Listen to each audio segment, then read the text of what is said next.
All India दलित महिला अधिकार मंच। इस केस के बारे में हमको 26 तारीख को पता चला था और ये लड़की जिनमें एग्ज़ाम देने आई थी जेबीटी का, वहाँ पे इसको किडनैप किया गया, इसका रेप किया गया, इसका मर्डर किया गया। तो जिनमें इसका पोस्टमार्टम कराने की कोशिश की गई होगी, बट जिनमें पोस्टमार्टम में यही बताने की कोशिश की गई, मतलब जिनमें पोस्टमार्टम हुआ बट कोई ख़ास रिपोर्ट निकल के नहीं आई। फिर बॉडी को रोहतक लेके गए, फैमिली ने बॉडी को लेने से मना कर दिया जब तक प्रॉपर पोस्टमार्टम की रिपोर्ट नहीं आएगी। तो बॉडी को रोहतक लेके गए, तो रोहतक में भी डॉक्टर्स ने ये कह दिया कि ये कोई रेप और मर्डर का केस नहीं है, ये सुसाइड का केस है। तो लोगों का कहना यही था कि जिन लोगों ने सबसे पहले बॉडी देखी थी कि ये मर्डर का केस कैसे हो सकता है, क्योंकि लड़की की बॉडी पे सिगरेट्स मार्क्स हैं, उसके चेस्ट पे स्क्रैच करने के मार्क्स हैं, उसके प्राइवेट पार्ट्स को बर्न किया गया है, इट्स कंप्लीट, वो पूरा तरीके से डैमेज हो चुके हैं। तो ये पॉसिबल ही नहीं है कि ये सुसाइड का केस हो। तो इससे साफ साफ दिख रहा था कि लाइक एडमिनिस्ट्रेशन एंड सब मिलकर इस केस को दबाने की कोशिश कर रहे हैं, because that guy is somewhere linked with Hooda, वो कहीं ना कहीं हुड्डा पार्टी से लिंक्ड है। तो तब हमें इस केस के बारे में हमारे कोऑर्डिनेटर ने वहाँ से फ़ोन करके बुलाया कि मैम ऐसे ऐसे हो रहा है और हमें बॉडी को कुछ तो करना चाहिए रियल पोस्टमार्टम के लिए। फिर हमने सोचा कि बॉडी को एम्स मंगवाया जाता है, बट उसमें बहुत दिक्कतें आई। तभी से हमने काफ़ी लोगों को कॉल करना शुरू किया। पीएल पुनिया जी से हमें कोई रिस्पांस नहीं मिला। हमने NCW में चारू खन्ना से बात की, उन्होंने कहा हम शमीना जी से बात करें। शमीना से बात की तो उनका कोई कॉल गया वहाँ, शमीना से भी हमें उस वक्त कोई मदद नहीं मिल पाई, बट वहाँ के कोई रीजनल डायरेक्टर हैं राजकुमार करके कोई, तो उन्होंने वहाँ पे कॉल किया, कहता मैडम मैं जानता हूँ इस केस के बारे में, मैं फॉलो अप करता हूँ, क्योंकि हमने उसी वक्त पिटीशन डाल दिया था। उसी वक्त हमने अपने दोस्तों को बोलना शुरू किया कि please send this message to PL Punia and on Jagjit Singh number. तो they started sending number SMS to their phone numbers, उनके फ़ोन नंबर पे SMS जाने शुरू हो गए कि we want justice in this case, please send notification to send the body to AIIMS for another postmortem. तो फिर राजकुमार जी जो कि रीजनल ऑफिसर हैं हरियाणा के, उनका कॉल आया, उनका कॉल वहाँ पे गया, वहाँ से उनकी तरफ का कॉल जाने के लिए परमिशन मिल गई कि बॉडी को आप एम्स ला सकते हैं। तो बॉडी 27 तारीख को एम्स आई थी रात में ये लोग पहुँचे थे करीबन 12 बजे के करीब। तो वहाँ पे बॉडी को लेते लेते 2-2.5 घंटे हो गए। बॉडी तब तक कम्प्लीटली डैमेज हो चुकी है, क्योंकि बॉडी पे ऑलरेडी 2 पोस्टमार्टम्स हो चुके हैं एंड बॉडी को उस कंडीशन में बर्फ़ पे भी नहीं रखा गया, तो इट्स ऑलरेडी स्मेलिंग और बहुत बुरी हालत हो गई थी। तो पहले ही डाउट था कि पोस्टमार्टम की रिपोर्ट ठीक आएगी नहीं आएगी, बट एम्स से एटलीस्ट हम कुछ होप तो रख सकते हैं। उन्होंने कहा अगले दिन पोस्टमार्टम होगा। हम अगले दिन सुबह वहाँ 10 बजे पहुँचे, तो उन्होंने कहा या तो हमें कोर्ट से परमिशन चाहिए या हमें किसी कमीशन से लेटर चाहिए। दिक्कत ये आई कि 28 तारीख को जन्माष्टमी थी, छुट्टी थी, तो सब तरीक़ों से हमें प्रॉब्लम आ रही थी, कोई भी हमें लेटर भेजने के लिए तैयार नहीं था। बट हमारे बार बार कॉल करने पे, बार बार लोगों की कॉल कराने पे, विमल मैम ने भी कॉल किया और पॉल, सब ने कॉल करने के बावजूद शमीना ने कॉल किया कि ठीक है मैं चंडीगढ़ ADGP से किसी से, तो वो मेरे फैक्स पे लेटर भेज रहे हैं और मैं वो लेटर अपने आदमी के थ्रू एम्स में जल्द से जल्द पहुंचवाने की कोशिश करती हूं। तो उन्होंने लेटर पहुंचवाया। तो कल 1 बजे के करीबन 1-2 बजे के करीब पोस्टमार्टम हो गया था। तो फैमिली बॉडी को जिन ले गई हैं, बट हम उसी वक्त हमने थोड़ा धरना प्रदर्शन एम्स पे किया और हमने उसी वक्त डिसाइड किया कि हम शैलजा जी से जाके मिलेंगे अभी, क्योंकि ये सिर्फ इसी केस की बात नहीं है। हमने नवंबर में एक कारवां किया था, 1 से लेकर 9 नवंबर तक 9 दिन का हमारा कारवां था हरियाणा का। उसका भी मुद्दा यही था कि 45 डेज में 22 केस निकल कर आए थे। ये तो वो केस थे जो निकल कर आए थे, और उन 22 केस में से लगभग 20 केस कह रही हूँ, 21 भी हो सकते हैं, लगभग 20 केस दलित महिलाओं के या दलित लड़कियों के ऊपर ही थे। तो बहुत बड़ा सवाल हमारे ऊपर आ गया था कि एक 16 दिसंबर वाले केस को इतना हाईलाइट मिल सकता है, लोग बात कर सकते हैं, तो क्यों प्रशासन, पुलिस और मीडिया सब मिलकर दलित महिलाओं पे जो अत्याचार दिन भर दिन और इससे कहीं ज़्यादा गंदे तरीके से हीनियस क्राइम हो रहे हैं, तो कोई किसी को ना तो पता है ना, और जिनको पता है कोई एक्शन नहीं लेना चाहता। तो उसी को लेकर हमने कारवां किया था कि अब हम चुप नहीं रहेंगे, आपको इन केसेस को लेकर, इस अत्याचार को लेकर कुछ ना कुछ बोलना होगा। 9 दिन का कारवां गया, हम 9 डिस्ट्रिक्ट्स पे गए, हमने 9 डिस्ट्रिक्ट्स में सबको मेमोरेंडम्स दिए, बट उसके बाद भी हम नवंबर के बाद अगर आज की सिचुएशन देखते हैं तो एक केस में भी इधर से उधर तक का पन्ना नहीं हिलाए। हुआ है ज़्यादा से ज़्यादा हरियाणा में, तो कंपनसेशन मिल गया थोड़ा बहुत 60,000 के करीब, और हरियाणा में लोगों को लगता है जस्टिस यही है, लाइक हरियाणा में जो दबंग कास्ट है या जो पुलिस है, जो प्रशासन है, उनको ये लगता है कि जस्टिस यही है, आपने रेप कर दिया, आपने किसी के साथ कुछ कर दिया या मर्डर कर दिया, किसी का मारपीट कर दी, तो उनको पैसे मिल गए, कंपनसेशन आपको मिल गया। उनको जस्टिस वाली भाषा तो समझ में आती नहीं। तो अभी तो कोई अपराधी गिरफ्तार नहीं हुआ है किसी भी केस में, उन 20 केसेस से लेकर कोई जस्टिस का होप नहीं है। तो हमने कहा इस केस को लेकर पहले तो हम इस केस की बात करेंगे कि ये CID में ट्रांसफ़र किया जाए, इसकी जल्द से जल्द एक टीम बनाकर जांच की जाए, और अब एटलीस्ट नाउ तो जस्टिस वर्मा कमेटी से ऑर्डर्स आ चुके हैं, तो इसे फास्ट ट्रैक कोर्ट में डाला जाए ताकि जल्द से जल्द इसमें जस्टिस हो, इसमें भी जस्टिस हो, प्लस दूसरे केसेस का जो कि लास्ट ईयर सितंबर में हुए थे, उन केसेस का क्या अपडेट है या क्या चल रहा है वो भी प्लीज़ हमें बताया जाए, और आपकी तरफ से क्या क्या नोटिस गए हैं, क्योंकि उनमें से 5 केस तो मैंने खुद कमीशंस में डाले थे और कमीशंस का कोई रिस्पांस नहीं आया। NCW, child commission, SC/ST commission and human rights commission, 4 commissions मैंने केस डाले थे, but commissions is like sitting quietly, कुछ नहीं करते हैं। तो ये हमारे पास एक अच्छा मौका था शैलजा से जाकर बात करने का, बट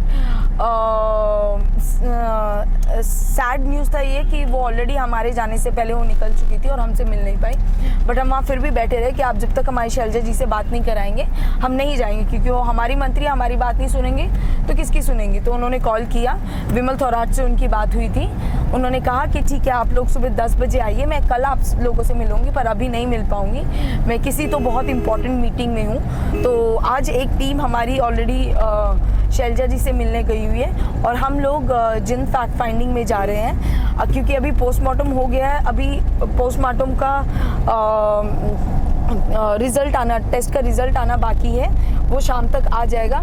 पर उससे पहले हम जिन में जाकर देखना चाहते हैं कि सिचुएशन क्या है। लोग ऑलरेडी लोकल धरने पे काफ़ी लोग बैठे हुए हैं वहाँ पे, तो हम बस जाके देखना चाहते हैं FIR में एक्ट्स ठीक से हों, और ये जैसे ही रिपोर्ट आ जाए पोस्टमार्टम की तो उसके अकॉर्डिंग भी एक्ट्स ठीक से डले हैं। अपराधियों के ऊपर जाके SP से जाके हमें वहाँ बात करनी है, वहाँ के फैमिली से जाके मिलना है। तो पूरी एक टीम अभी हमारी 12 लोगों की जिन जाने की रास्ते पे है।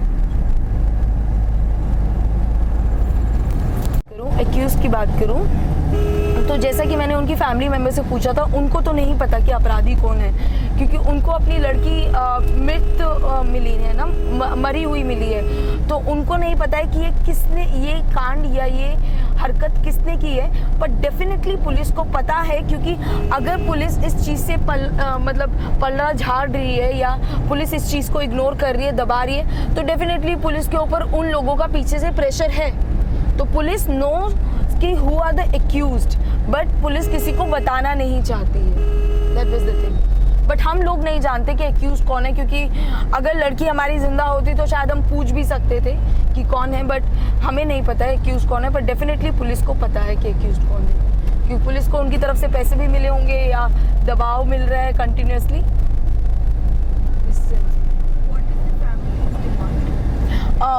फैमिली का डिमांड यही है कि पहली बात तो सज़ा होनी चाहिए उन्हें जल्द से जल्द, FIR जल्द से जल्द लागू की जाए, सज़ा हो, गिरफ्तार हों वो लोग जल्द से जल्द। क्योंकि अगर हरियाणा में एक दिक्कत और है, अगर अपराधियों को जल्द से जल्द गिरफ्तार नहीं किया जाता तो विलेज प्रेशर जो है, नहीं तो जो वहाँ के दबंग इंसानों का जो प्रेशर है वो बार बार मजबूर कर देता है वहाँ के लोगों को कॉम्प्रोमाइज़ करने में। एंड देखा गया है कि वहाँ के ऑलरेडी बहुत सारे केस इस तरीके से कॉम्प्रोमाइज़ हो जाते हैं क्योंकि उनको इसी गंदे एनवायरनमेंट में रहना है, तो उनको बाकी फैमिली मेम्बर को सुरक्षित रखना है। तो उनका डिमांड यही है कि पहले FIR हमारी जल्द से जल्द की जाए, उसके बाद उन लोगों को गिरफ्तार किया जाए, कंपनसेशन की डिमांड की गई है इन सब चीज़ों को लेकर।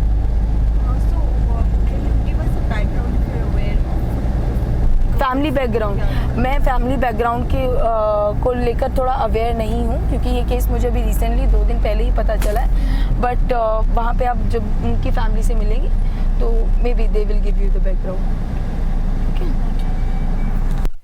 इतना बड़ा केस हुआ था, उसको दिल्ली में लाया गया, ठीक है, दिल्ली में हाई कोर्ट में वो काफ़ी सालों तक चला, कुछ अपराधियों को उसमें गिरफ्तार भी किया गया।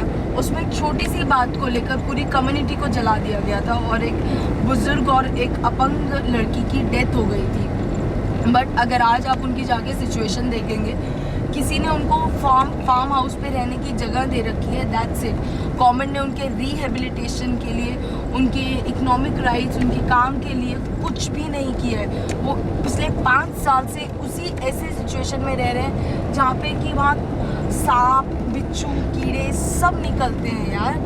मतलब they have just lost every hope कि हमने तो लड़कियों की शादी भी, बच्चों की शादी भी यहीं से करनी शुरू कर दी। क्या करें वो लोग, उनके खुद के पक्के। एंड हरियाणा में I have noticed one thing कि जो वहाँ के दलित्स हैं ना, वो they are not economically poor, they are economically well. आप जाके किसी के भी घर देखेंगे, पक्के घर आपको मिलेंगे। And that's the main jealous factor of them कि वो सीधा उनकी इकोनॉमी पे इफेक्ट करते हैं। या तो आप गोहाना केस देख लो, गोहाना केस में भी यही हुआ था। एक छोटी सी 2 लड़कों में फाइट हुई थी and people were almost stable over there, but उनके पूरे घरों को जला दिया गया। पक्के घर होते हैं और उसके बाद उनको गवर्नमेंट से कुछ नहीं मिलता है, तो वो उनकी इकोनॉमिक स्टेटस का सवाल आ जाता है, वो सड़क पे आ जाते हैं। सो लाइक हरियाणा में हम कुछ भी ऐसा नहीं कर पा रहे कि we can cite an example कि हाँ इस केस में पूरा जस्टिस मिला है।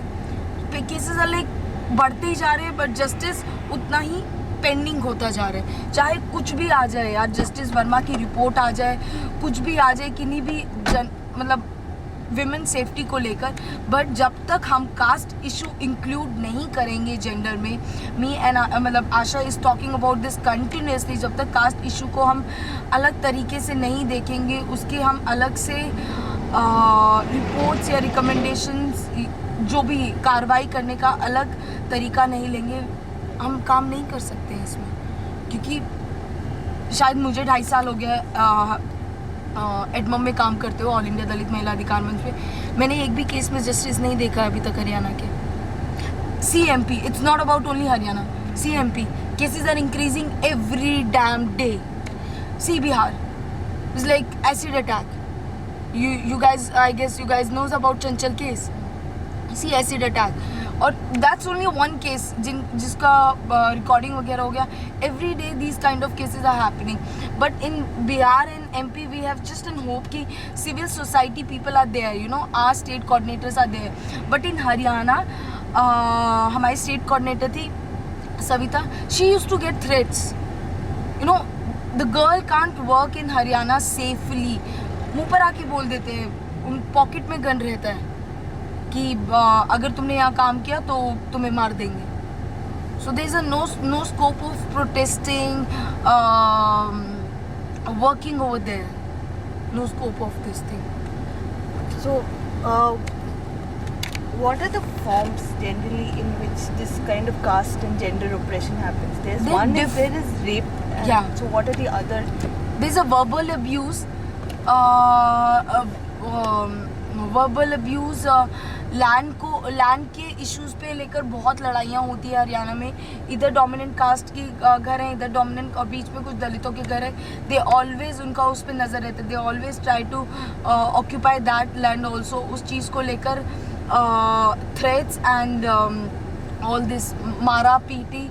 And in most of the cases, इस केस में वो क्या करते हैं, औरतों को नेकेड परेडिंग कराते हैं, नंगा करके मारना, चौराहे पे खड़ा कर देना. This is so common for them. या घर जला देना, या बेटी का रेप कर कर उसको मार देना एंड धमकी देना. लिटरली हिसार के केस में हुआ है कि उसमें बेटी का रेप किया गया. उस बेटी को धमकाया कि अगर तेरे माँ बाप ने कुछ किया तो हम उनको भी मार देंगे. ठीक है, तो माँ बाप को नहीं बताना. बेटी ने फिर भी माँ को बताया और माँ ने पुलिस में, उनको जैसे ही पता चला माँ पुलिस में जाने वाली है, उससे पहले माँ का भी रेप करके मार दिया. So these kind of forms are very common in Haryana. और बॉयकॉट कर देना, Socially boycott. या socially boycott. There are different kind of violences the people are facing over there. Social boycott तो it's very common over there. And पानी बंद कर देना. अभी भी रिसेंटली हिसार में पूरा, आई फॉरगॉट वो लोग कौन से गांव से हैं, बट वो पिछले 2 साल से कंटिन्यूसली कलेक्टर के ऑफिस के बाहर बैठे हुए हैं just to ask for the justice. 2 साल से कंटिन्यूसली उनके ऑफिस के बाहर बैठे हुए हैं, बट कुछ नहीं हो पा रहा है क्योंकि उन्होंने I don't remember this case completely, but कुछ फाइट हुआ था छोटा सा, जिसकी वजह से उन्हें कम्प्लीटली बॉयकॉट कर दिया गया. तो वो पानी नहीं ले पा रहे थे, वो वहाँ की दुकान से राशन नहीं ले पा रहे थे, ये सब चीज़ें. तो उनको टोटल बॉयकॉट कर दिया गया. उन्होंने कहा हम ऐसे आके नहीं रहेंगे. वो अपनी डिमांड्स को लेकर कलेक्टर के पास में आए, बट वो तब से वहीं पे बैठे हैं. और प्रशासन उनकी हेल्प करने के बजाय प्रशासन ने और क्या किया कि वहाँ की जो पब्लिक टॉयलेट्स हैं वहाँ की महिलाओं के लिए वो भी बंद करा दिए कि वहाँ के पब्लिक टॉयलेट्स भी अब यूज़ नहीं कर सकते. Just imagine the situation. So from all this things we can only see one thing कि वहाँ की सब दबंग कास्ट, वहाँ के प्रशासन, वहाँ की पॉलिटिकल पार्टीज सब मिक्सअप होके इस एक जो थोड़े से लोग नंबर में वहाँ बचे हैं, दलित लोग जो बचे हैं, जो इकोनॉमिकली स्टेबल हैं, उनको इतना तंग कर देना चाहते हैं कि वो अपने आप हरियाणा से निकल जाए. That's the game they are playing. I am just telling मेरा नॉलेज और मेरा अवेयरनेस है.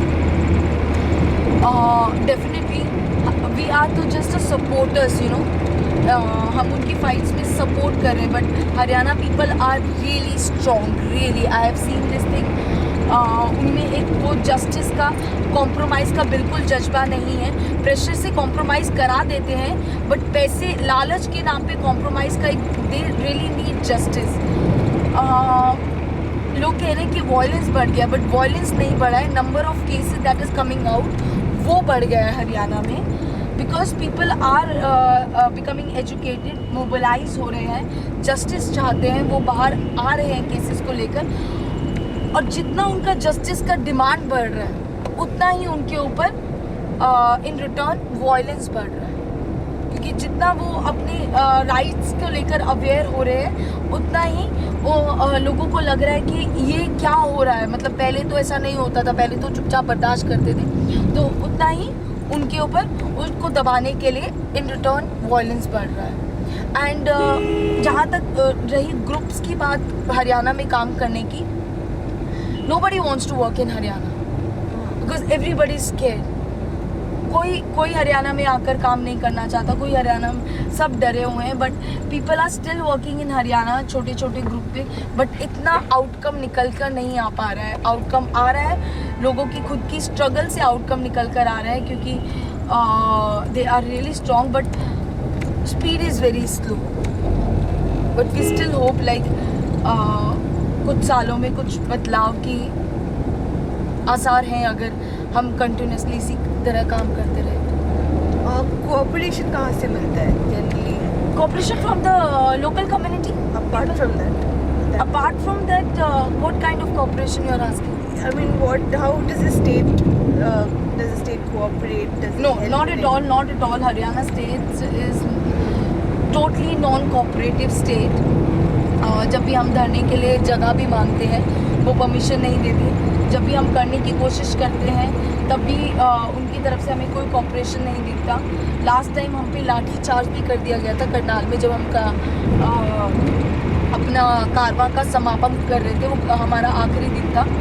हम हैप्पीली उसको फिनिश कर रहे थे, बट हमने सिर्फ इतना कहा कि हम 8 डिस्ट्रिक्ट्स में डीएसपी कलेक्टर से मिलकर आ चुके हैं, तो हमें यहाँ पे कलेक्टर से मिलकर उनको मेमोरेंडम देना है। आप प्लीज़ उन्हें नीचे बुला दीजिए। कहते नहीं आप 2 लोग जाकर ऊपर मिल लीजिए। अरे विक्टिम्स आए हुए हैं डिफरेंट अपनी जगहों से, गाँव से, उनको अपनी बात रखनी है कलेक्टर मैडम के सामने, उनको जवाब चाहिए। हमें जाके कोई एक कमरे में बैठकर कोई प्लान थोड़ी ना बनाना है, तो आप उन्हें नीचे बुला लीजिए। 5 मिनट की बात है, वो बात करें, मेमोरेंडम ले और चली जाए। वो नहीं आई, वो भागने की कोशिश की उन्होंने अपनी गाड़ी में छुपकर, हमने रोकने की कोशिश की। तो इस बात पे वहाँ पे महिला पुलिस भी नहीं थी। इस बात पे वहाँ के मेल पुरुषों ने हमारी महिलाओं पर भी और हमारे पुरुषों पर भी लाठीचार्ज तुरंत शुरू कर दिया। तो वहाँ की स्टेट से तो हम कोई भी कोऑपरेशन एक्सपेक्ट नहीं कर सकते।